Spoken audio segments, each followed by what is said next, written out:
Welcome back to my channel. Nama gue adalah Philip Mulyana dan gue adalah seorang financial coach. Nah, di video ini gue akan unboxing yang part kedua ya. Part pertama gue udah unboxing polisnya Allianz. Part keduanya gue akan unboxing Allianz juga. Tapi ini adalah manfaat tambahannya. Nah, kenapa gue unboxing ini? Supaya kalian bisa lebih ngerti produk apa yang kalian mau beli atau kalian mungkin tertarik. Disclaimer lagi, setiap kali gue bikin video pasti ada disclaimer kayak gini. Ini nggak disponsorin sama Allianz, gue bikin kayak gini karena gue dipinjemin polis ini dan gue baca polis ini. Dan ini adalah opini gue berdasarkan apa yang ditulis di polis ini. Gue pengen kalian jadi tahu apa rambu-rambu apa aja yang mungkin bikin kalian tertarik atau mungkin bikin kalian nggak tertarik. Semuanya di dalam pasal-pasal, di dalam ayat-ayat di polis ini. Manfaat kesehatan yang akan gue bahas hari ini namanya adalah Hospital and Surgical Care Premier X. Panjang namanya. Gue akan bahas satu persatu mulai dari pasal dan ayat-ayatnya. Di pasal 1 ayat 24 ada namanya kondisi pre-existing. Adalah semua penyakit, kondisi, atau luka yang telah ada sebelum tanggal berlakunya pertanggungan tambahan ini yang, ini poinnya kalian bisa baca sendiri, A, B, C, D, E. Intinya adalah gini, pada saat kalian ngajuin di SPAJ, itu kalian harus kasih tahu si Allianz ini kondisi apa aja yang kalian udah punya sekarang. Contoh, mungkin ada penyakit jantung bawaan, mungkin ada beberapa tahun yang lalu mungkin pernah dirawat di rumah sakit. Semua keterangan ini akan bisa bantuin Allianz untuk menimbang resikonya nih. Seseorang yang punya kesehatan yang lumayan sering di rumah sakit, itu kan nggak sama resikonya sama seseorang yang emang sehat-sehat aja atau nggak punya riwayat penyakit tertentu. Nah, ini banyak masalah kalau misalkan ternyata si calon klien atau klien ini lupa ngomong soal kondisi kesehatan dia sebenarnya, terus dia lupa ngomong sama agennya atau agennya lupa nyampein ke si Allianz kalau misalkan si klien ini tuh punya riwayat ini loh. Nah, ini akan jadi masalah pada saat klien ini nanti klaim. Jadi kalau misalkan kamu mau buka polis baru, brand apapun itu, pastiin kalau misalkan pre-existing condition ini, kamu uncover semuanya. Kamu jujur aja ke agent atau jujur aja kalau misalkan kamu belinya lewat online. Rawat inap, di pasal 44 ini dibahas juga. Mungkin kalau misalkan kita mikir, ya rawat inap ya udah pasti lah ya, harus nginep di rumah sakit, ya definisinya ya itu doang. Tapi sebenarnya, rawat inap itu adalah perawatan di rumah sakit akibat penyakit atau kecelakaan yang dibutuhkan secara medis dan direkomendasikan oleh dokter, bla bla bla bla, membutuhkan perawatan sekurang-kurangnya 6 jam sehingga menimbulkan biaya kamar perawatan. Oke, yang harus di-highlight adalah sekurang-kurangnya adalah 6 jam sehingga menimbulkan biaya kamar perawatan. Jadi nggak usah full day, nggak usah 24 jam, tapi 6 jam aja sebenarnya udah di-cover. Tapi harus masuk dalam kamar perawatan. Soal rumah sakit dibahas di pasal ke-48. Rumah sakit juga sebenarnya logis banget kan ya, kita sebenarnya udah tahu. Tapi di sini disebutin tidak merupakan klinik tempat rehab untuk pecandu alkohol atau obat-obatan terlarang. Nah, mungkin yang perlu diperhatiin adalah di sini ini adalah rumah sakit ya, bukan klinik. Jadi kalau misalkan kamu emang harus nginep atau harus dirawat di klinik, dia nggak akan cover. Di pasal 2 kita udah mulai masuk soal manfaat asuransinya, yaitu rawat inap dan rawat jalan karena kecelakaan. Yang pertama mungkin biaya kamar dan akomodasi. Bagi tertanggung yang menjalani rawat inap dengan pelayanan senilai mana yang lebih besar, harga kamar terendah dengan jumlah tempat tidur sesuai plan yang dipilih, atau batas harga kamar sesuai plan yang ditetapkan dalam tabel manfaat. Ini sama persis sama yang Prudential yang pernah gue jelasin di sini. Jadi kalau misalkan kalian pilih plan dengan kamar dengan single bed. Nah, di rumah sakit itu yang paling murah kamar dengan single bed itu yang mana? Misalkan harganya adalah 1 juta, tapi plan kamu di bawah 1 juta. Nah, karena di polis ini dibilang yang paling besar, maka dia akan cover yang 1 jutanya. Kalau misalkan naik jadi 2 juta, tetap aja di covernya 2 juta. Karena kan dia bilang, pokoknya yang paling murah di dalam rumah sakit itu. Ini sama persis sebenarnya sekarang semua insurance brand mainnya sekarang sama seperti ini. Jadi dengan kayak begini, kamu bisa punya manfaat yang anti inflasi. Karena yang paling takut adalah asuransi kesehatan ini karena berhubungan sama hospital, berarti dia punya tingkat inflasinya yang lumayan tinggi kalau misalkan kamu harus rawat inap.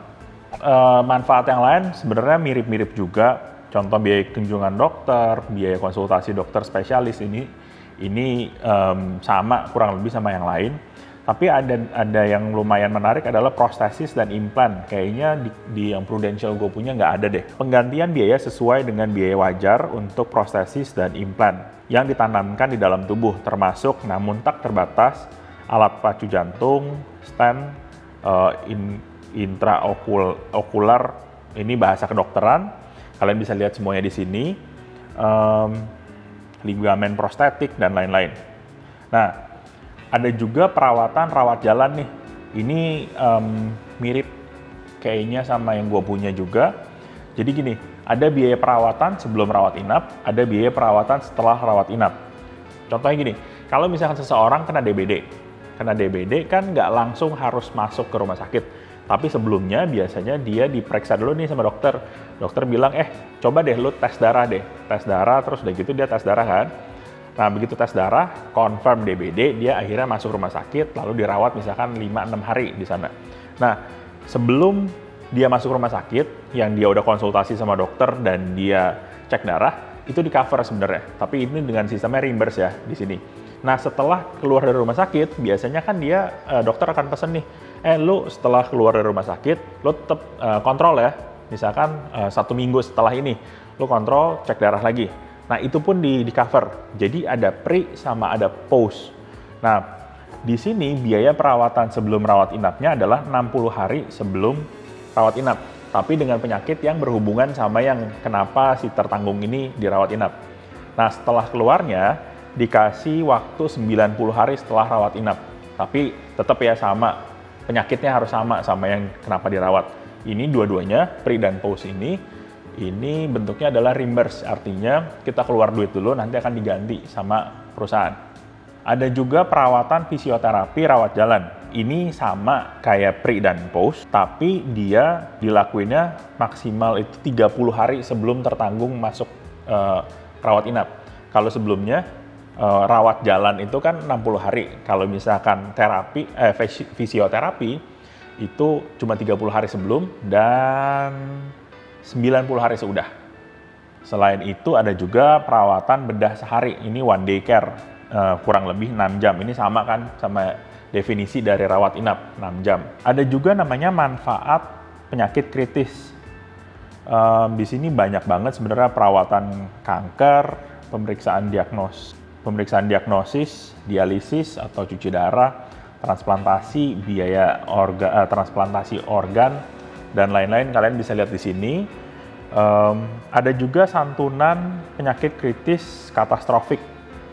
Ini gue nggak tahu gue punya apa nggak di polis gue satu lagi. Jadi manfaat ini akan dibayarkan per tertanggung dengan jumlah klaim yang dapat dibayarkan adalah 500 juta. Yang termasuk dalam katastrofik adalah kanker dengan metastasis, terus udah gitu serangan jantung yang ekstensif. Kalian bisa lihat di sini semuanya. Ada stroke berat juga. Ini lumayan komprehensif sih menurut gue. Ada juga namanya manfaat tambahan. Ini definitely nggak ada sih yang gue punya sih. Ada pengobatan tradisional China. Artinya ini datang ke Shinsei. Penggantian biaya pasca rawat inap untuk pengobatan tradisional Cina yang terdaftar di BPOM. Manfaat ini dikeluarkan dalam waktu 90 hari sejak tertanggung keluar meninggalkan rumah sakit. Berarti ini post-nya doang, pre-nya enggak. Dengan perawatan yang diterima oleh pasien. Lalu perawatan medis yang tahan lama, terus anggota tubuh artificial, perawatan untuk infeksi HIV dan AIDS, sebab apapun ini banyak banget, perawatan paliatif, dan lain-lain. Dasar pertanggungan. Di ayat yang ketiga ini disebutin soal dasar pertanggungan. Tapi kita akan fokus di perubahan polis. Ayat 2B berarti. Kami dapat melakukan perubahan atas pertanggungan tambahan ini, which is manfaat ini, yang mana kami akan memberitahukan kepada tertanggung secara tertulis ke alamat terakhir tertanggung yang tercatat di kami. Intinya adalah mereka boleh ngerubah manfaat ini sebenarnya. Dan ini lumayan common juga di polis-polis sebelumnya, kayaknya di Prudential gue punya juga ada. Di ayat yang ketiga B, pembatalan oleh kami dapat membatalkan pertanggungan tambahan ini dengan memberitahukan kepada Anda secara tertulis selambat-lambatnya 30 hari kalender. Ini juga berarti memberikan hak kepada mereka untuk membatalkan manfaat ini. Kami tidak akan melakukan pemotongan biaya asuransi pertanggungan tambahan tersebut untuk bulan berikutnya tanpa perhitungan klaim-klaim yang terjadi. Yaitu, again, this kind of pasal dan ayat-ayat ini ya semuanya juga ada sih sebenarnya. Lalu di pasal yang kelima soal biaya asuransi dan perpanjangan, itu di ayat pertama udah dibilangin kalau biaya asuransi dihitung secara tahunan berdasarkan usia tertanggung, jenis kelamin, tingkat inflasi biaya kesehatan yang mungkin banget naik, terus udah gitu kondisi tertanggung, proyeksi biaya perusahaan, profit margin, serta manfaat asuransi yang dipilih oleh pemegang polis. Nah, di sini mungkin di-highlight soal tingkat inflasi biaya kesehatan dan kondisi tertanggung. Jadi kemungkinan pada saat tertanggungnya itu kondisi kesehatan yang memburuk, pasal ini kalau misalkan opini gua dengan kayak begini, berarti bisa aja kalau misalkan kondisi memburuk, dia bisa naikin preminya. But then again, seingat gue juga pernah lihat ini di tempat yang lain juga sih. Kami berhak juga mengubah manfaat asuransi dan atau syarat dan ketentuan dari polis pertanggungan ini dengan pemberitahuan tertulis 30 hari. Kita sebagai tertanggung boleh ngubah. Jadi kita boleh ngubah manfaat, kita mau upgrade, kita mau downgrade boleh. Terus kita mau ganti ahli waris itu juga boleh. Terus kita mau ganti mungkin alamat, atau kita mau memberhentikan polis ini juga boleh. Di lain sisi, si perusahaan asuransi juga bisa melakukan yang sama sebenarnya. Mereka boleh berhentiin, tapi mereka boleh merubah syarat dan ketentuan juga. Jadi menurut gua ini adalah fair play. Di ayat yang kelima, dia juga bilang kalau misalkan kami berhak menurunkan atau menaikkan biaya asuransi untuk pertanggungan tambahan ini yang akan datang bukan disebabkan oleh kenaikan usia tertanggung dengan pemberitahuan tertulis pada Anda paling lambat 30 hari sebelum perubahan tersebut mulai berlaku. Oke, sedikit side note aja, asuransi kesehatan ini bukan cuma di Allianz doang, tapi di brand yang lain, generally adalah asuransi kesehatan punya biaya asuransi yang paling tinggi. Jadi yang paling mahal sebenarnya di antara asuransi kesehatan, kritis, kecelakaan, jiwa, asuransi kesehatan ini adalah yang paling mahal. Karena apa? Biasanya dia lebih sering diklaim,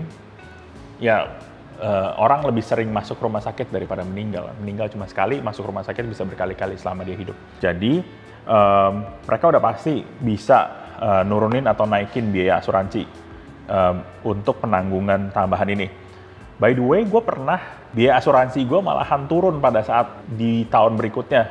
Gitu. Jadi, mungkin banget biaya asuransi ini turun kalau misalkan lebih banyak orang join di asuransi ini sih sebenarnya. Soal pengecualian. Di pasal 7 bahas soal pengecualian. Nah, ada yang menarik nih. Pengecualian itu berarti kami tidak akan membayarkan manfaat asuransi dalam hal perawatan atau pengobatan yang berhubungan dengan, di ayat 2 ada yang menarik, semua perawatan dan atau pengobatan yang berhubungan dengan pre-existing condition, termasuk komplikasinya diberlakukan selama 24 bulan sejak tanggal polis dimulai atau sejak pemulihan polis. Mana yang paling akhir? Pengertian gua adalah berarti 24 bulan itu kita nggak bisa klaim soal pre-existing condition. Tapi setelahnya bisa. Tapi gua nggak yakin nih. Coba kalian cek deh ke agent kalian. Gua nggak terlalu yakin sama yang ini. Mungkin kalau misalnya ada agent Allianz yang nonton di bawah ini, coba boleh cek deh. Soal pasal pengecualian ini, pasal 7 ayat 2, soal pre-existing condition. Apakah bisa diklaim setelah 24 bulan? Di ayat ketiga, setiap klaim yang diajukan sebelum masa tunggu berakhir dengan ketentuan sebagai berikut. Masa tunggu untuk setiap manfaat adalah 30 hari. Artinya kalau misalkan kamu disetujui nih tanggal 1 Januari, berarti kamu akan boleh klaim 30 hari setelahnya. Anggaplah Januari sampai 30, berarti 31 Januari. Oke, harus nunggu 30 hari. Selama 30 hari itu, kamu nggak bisa klaim rawat inap. Ada juga masa tunggu untuk penyakit-penyakit khusus dan HIV/AIDS adalah 12 bulan. Penyakit-penyakit khusus ini ada di ayat selanjutnya, di ayat 4. Ntar kita akan bahas Terus udah gitu ada masa tunggu penyakit kanker, penyakit kritis katastrofik adalah 90 hari. Ini semuanya sama, di asuransi lain juga sekitar 90 hari, semuanya soal asuransi sakit kritis. Nah, penyakit-penyakit khusus ini kamu bisa lihat nih di sebelah nih. Ini semuanya juga sama. Biasanya penyakit-penyakit khusus ini bukan penyakit yang tiba-tiba muncul, tapi penyakit khusus ini biasanya yang udah build up, udah beberapa tahun sebelumnya. Contoh kayak batu ginjal, penyakit jantung, katarak, bisa lihat semuanya di sini. Ada berapa tuh? Dari A sampai O. Oke. Selain itu mereka juga nggak cover soal kehamilan. Di ayat 6 mereka nggak cover juga soal perawatan dan pengobatan mengurangi atau menambah berat badan. Ini berarti kayak ahli gizi dan segala macam.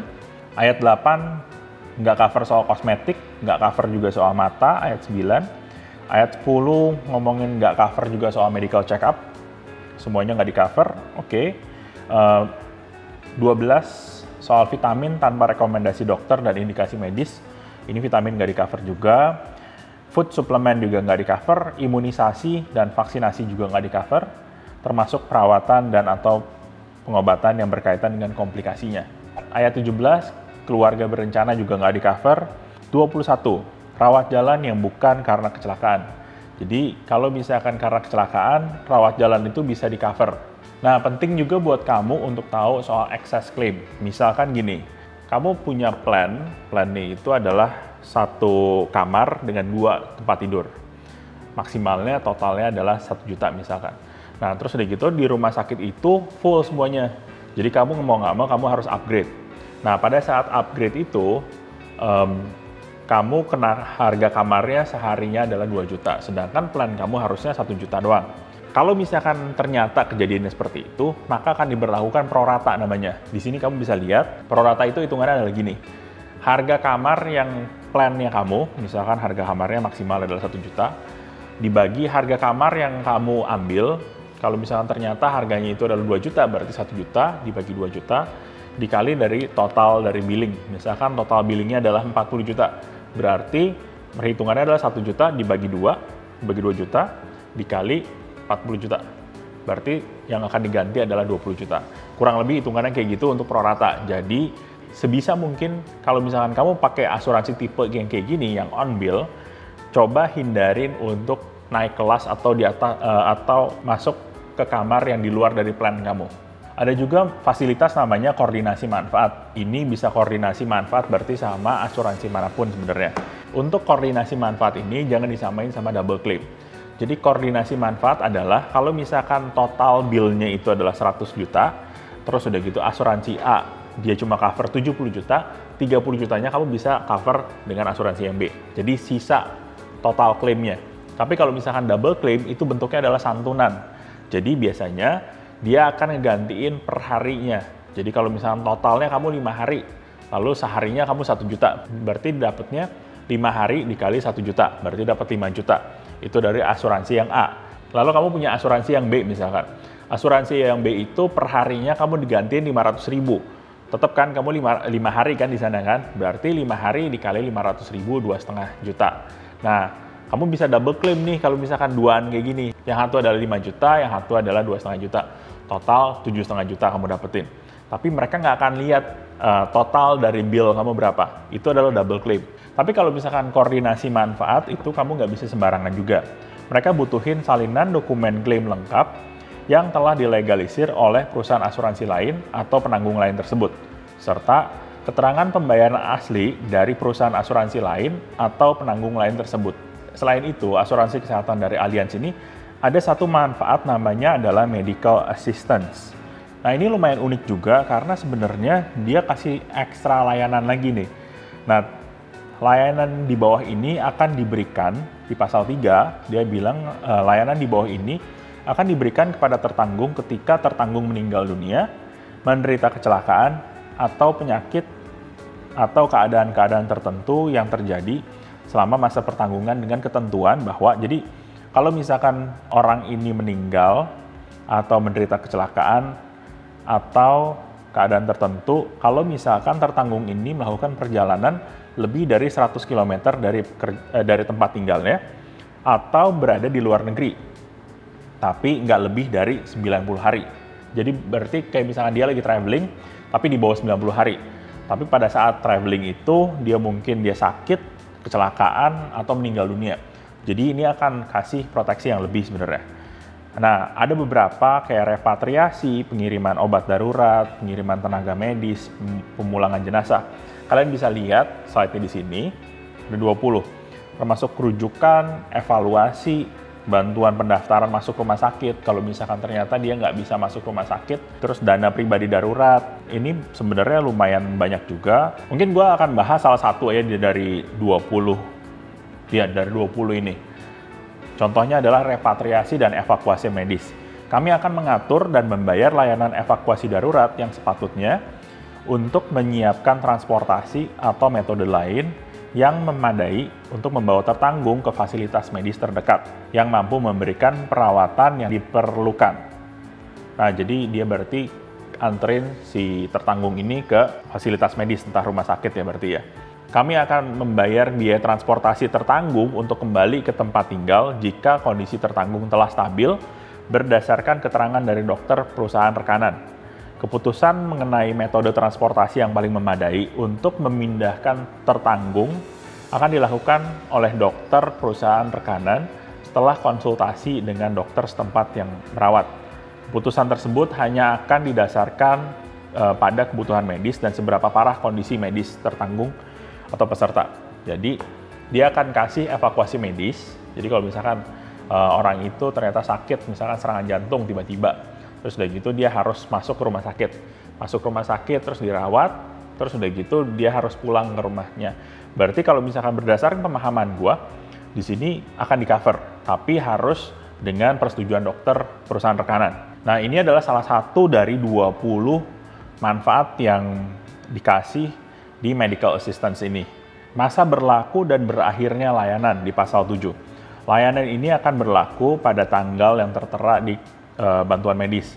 Tapi gue akan lihat di ayat 2-nya.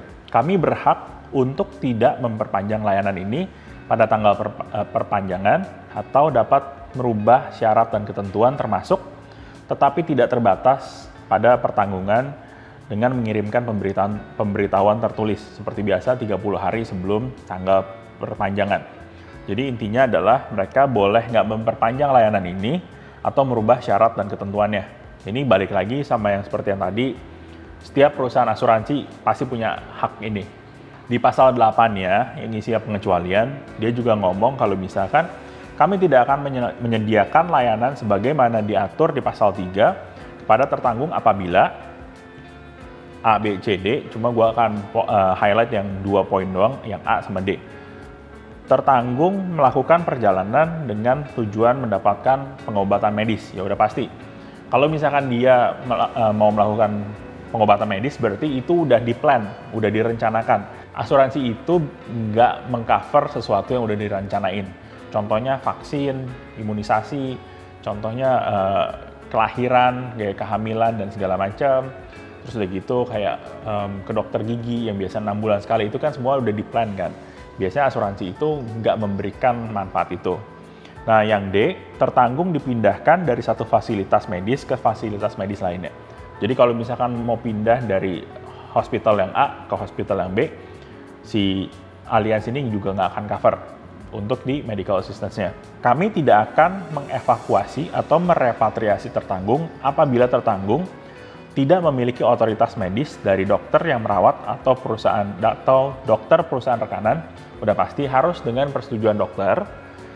Yang B, mengalami luka ringan atau cedera biasa seperti terkilir, patah tulang biasa, atau penyakit ringan yang dapat diobati oleh dokter setempat dan tidak menghalangi tertanggung untuk meneruskan perjalanannya atau kembali ke rumah.